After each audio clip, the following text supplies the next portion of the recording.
missed it by that much. I said, this will happen. That gold one will get on. No, that's good. That's good. No, that's all right. First cab off the rank for next week. So how long we got now? 20 minutes. Oh, Yeah, that's all right. We'll go and have a look. Take time. Sealink run 2 ferries every 20 minutes from Kettering for a 15-minute crossing to Bruni. The price varies depending on the size of your vehicle. For our 4-wheel drive it was $45.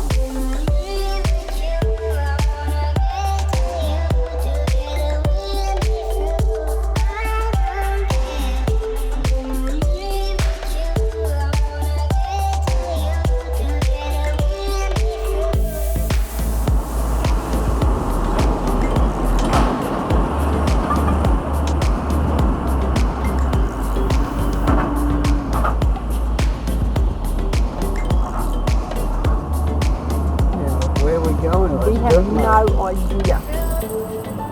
Just drive. Go up the hill.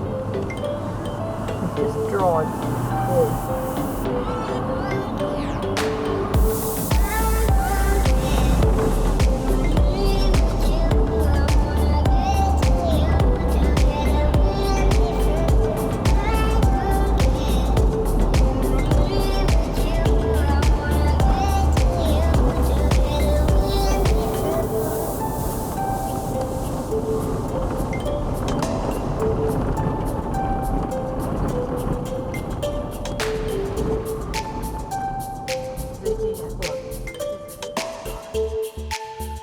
Well, we do eventually find out where we're going. It's simple. The main road leads directly to Bruny Hotel. We had to wait 6 weeks for a vacancy, and the reason is they only have 2 motel rooms.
After settling into the room, we take a 20-minute drive around to Adventure Bay to stock up with some supplies for the next 2 days, and also to check on our booking for the Wilderness Cruise tomorrow.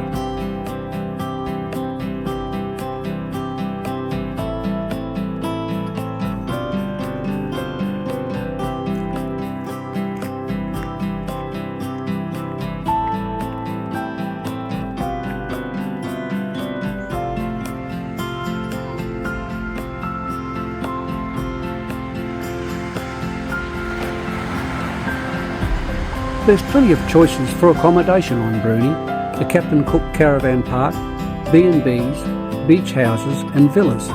For us, the hotel was a more affordable option.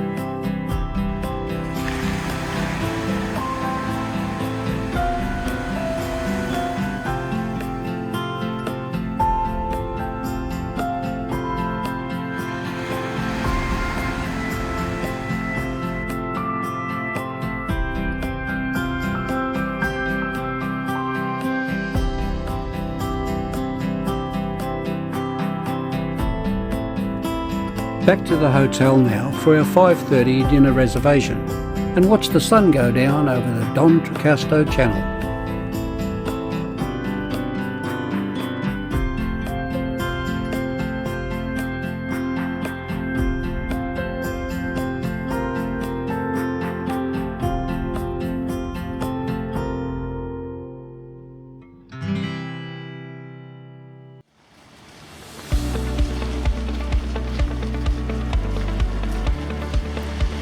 You never know what to expect with the weather. After the rain last night, the smoke from yesterday is gone. We have blue skies and the sun is shining.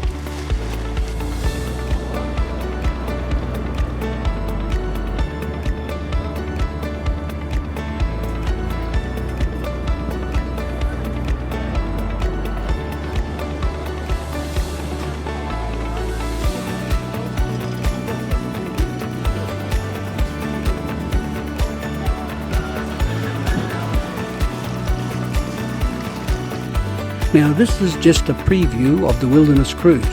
There will be a link to the full-length version at the end of this video.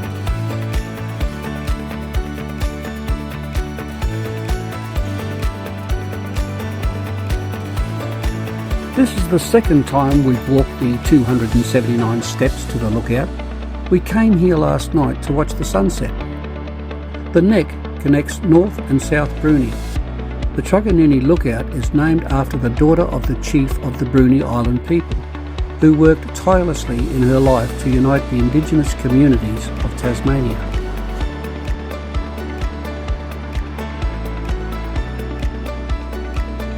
Nearly 100 kilometres in length, Bruny Island's two main land masses cover nearly 365 square kilometres and is the same size as Singapore, but with far less population, at just under 1,000.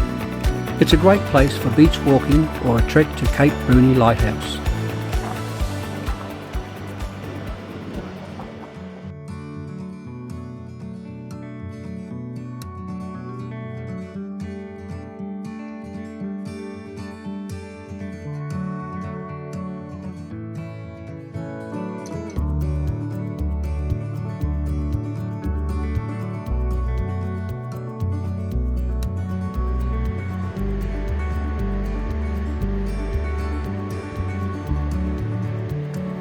The walkway leads to a viewing platform to see tiny penguins returning to their burrows at dusk. Best time of the year, September to February, when a park ranger is usually available. On the night we were there was a large crowd, hoping to see some late arrivals.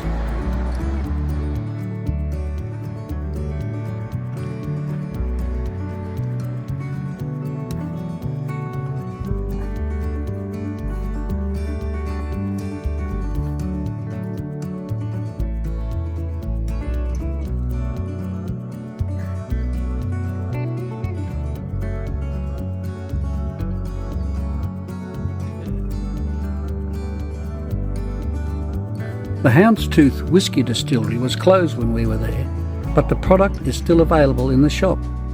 We left that purchase for a later date and loaded up with some chocolate instead.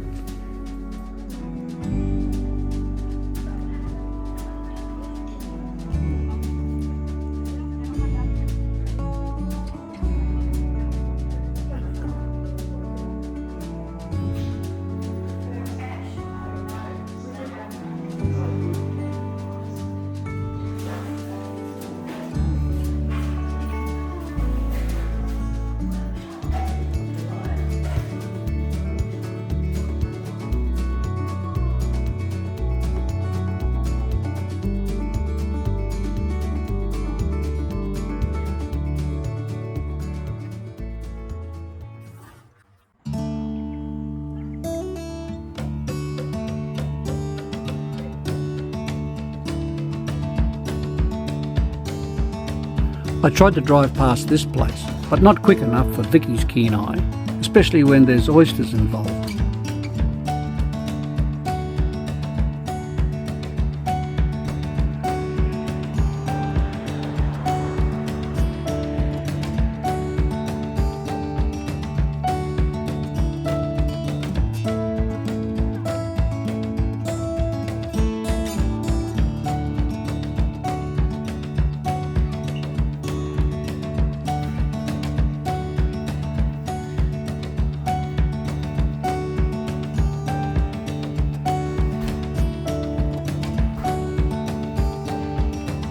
Just a tip, it's cheaper to buy them at the drive-thru at $22 a dozen shucked, or $17 a dozen if you have the skill to open them yourself.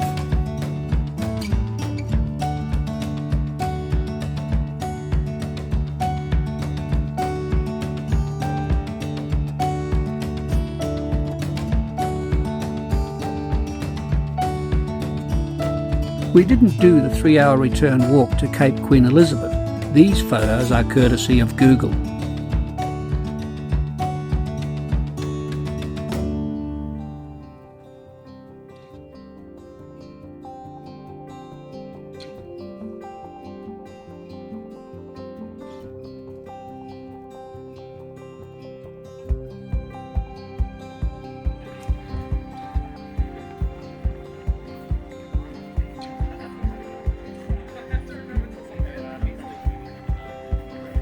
The Bruny Island Cheese Company is one place that we didn't have to walk to, and judging by the amount of people, the food must be pretty good.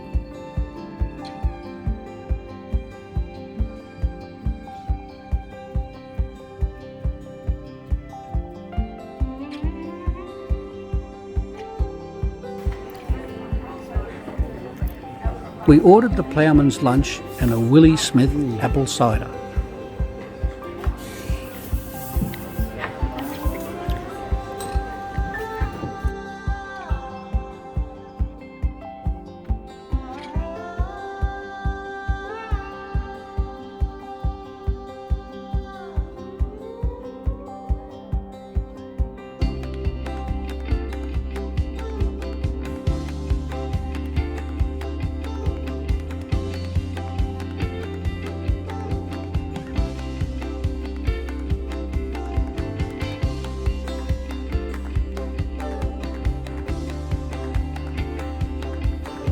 Bruny Island Honey and the Honey Pot in the Huon Valley are the houses of honey run by the Wright family, who have been collecting honey from Bruny Island for over 20 years. They currently have about 500 hives on the island. The bees are moved around the island at different times of the year to follow the nectar flows.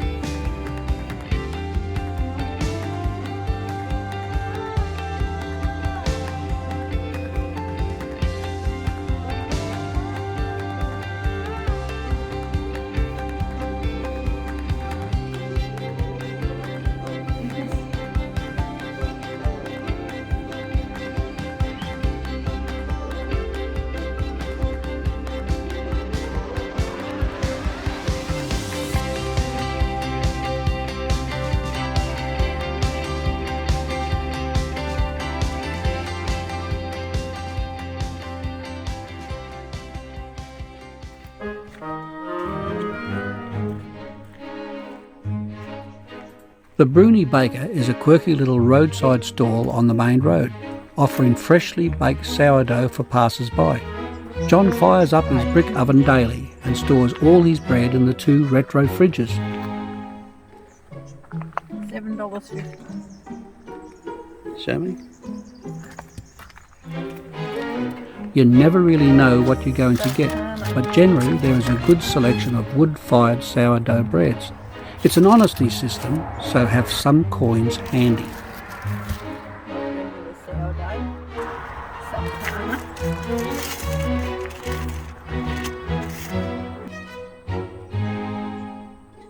Last life lies sewing down.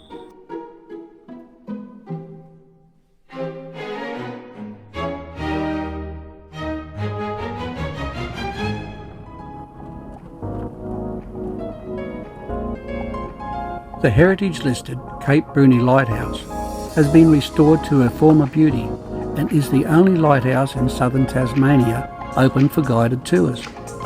Initiated by Craig Paisley, a former resident at Cape Bruni during the 1970s. Craig also runs the Table Cape Lighthouse on the northwest coast.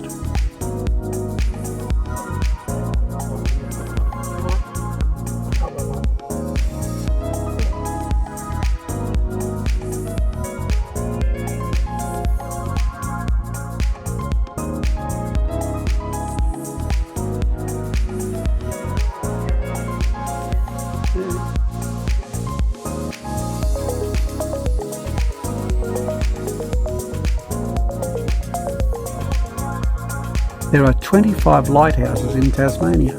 This is the 5th we have visited. It takes 40 minutes to cover 25 kilometres, dirt road for the last 18, and the journey doesn't stop at the car park.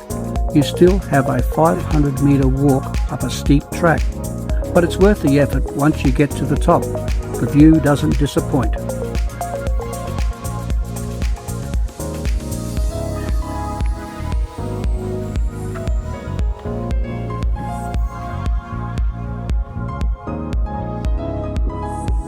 We arranged our booking online for the guided tour.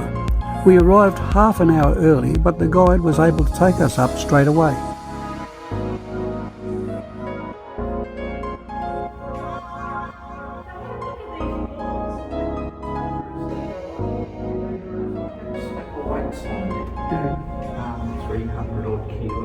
It's the way to drop down in the night. That's what made your light turn round. Okay. You see up the top. Yeah. Yeah. How ingenious were they?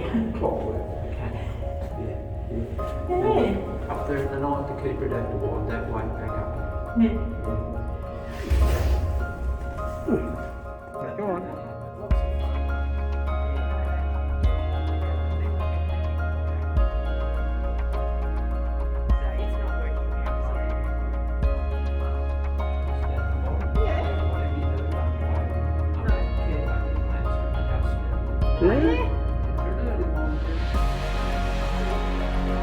The heritage-listed 1836 lighthouse towers 114 metres above the cliff tops and coves that form the wild, rugged Tasmanian coastline. It's the second oldest existing lighthouse tower in Australia. It was first lit in March 1838 and continuously manned for 158 years, and it was eventually decommissioned on the 6th of August 1996.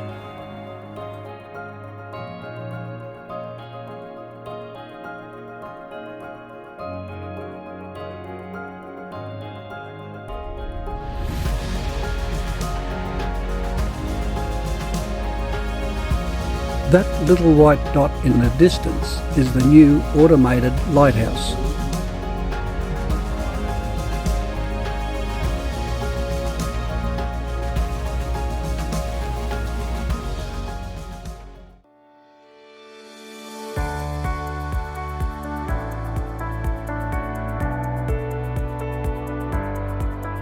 The architect John Lee Archer designed many well-known structures around the world. This iconic lighthouse he designed still stands proud today.